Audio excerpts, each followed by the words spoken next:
This Avalanche Safety Report is brought to you by Mountain TV. Watch Mountain TV anywhere with our free Roku, Apple TV, and Fire TV apps. Learn more at mtn-tv.com. Mike, great to see you. How are you doing? How's Netherlands? It's good. It's a little windy today, Scott, but it's great to be here with you. Yeah, no, end of the week here. And again, excited to catch up with you. We've had quite a bit of wind at the end of this week, Thursday wind. Now here we are going into the weekend. Tell us about conditions. You were saying kind of moderate conditions, and maybe things might even be improving a little bit. Yeah, so the avalanche danger in a lot of areas going into the weekend is going to be moderate. Okay. We're mostly looking at kind of wind slabs in a lot of these areas. Not a lot of stuff stepping to the ground. So if we look back over the last week here, you can see a dramatic decrease in avalanches here since the beginning of the month.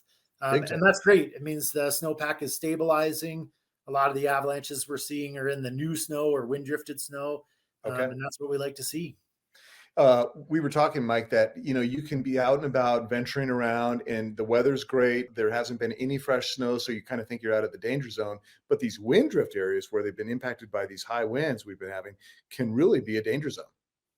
Yeah, the wind event that we had Thursday and Friday really changed a lot of the conditions in a lot of areas. So, strong northerly winds, loaded southerly and easterly facing slopes. And the things people really need to look out for are signs of wind drifting. So you can see, looking at this picture, you can see the striations in the snow. These are evidence that the wind's been blowing snow around and moving it to lee facing slopes. And if you see these kind of conditions, you really need to be careful in areas below ridge lines, especially. So look for signs like this of wind drifting, pillows of snow, fresh cornice growth. And avoid areas below those cornices. You can see this avalanche here that broke in the wind drifted snow. Those are really spots to be careful about.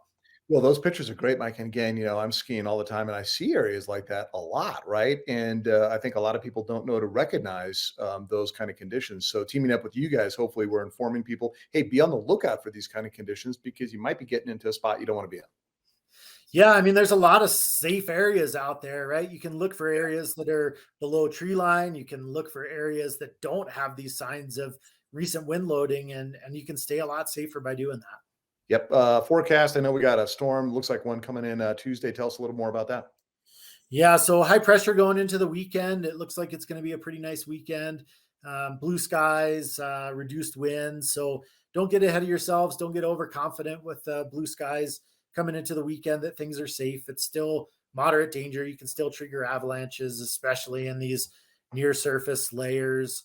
This high pressure is causing faceting, weakening of the upper part of the snowpack.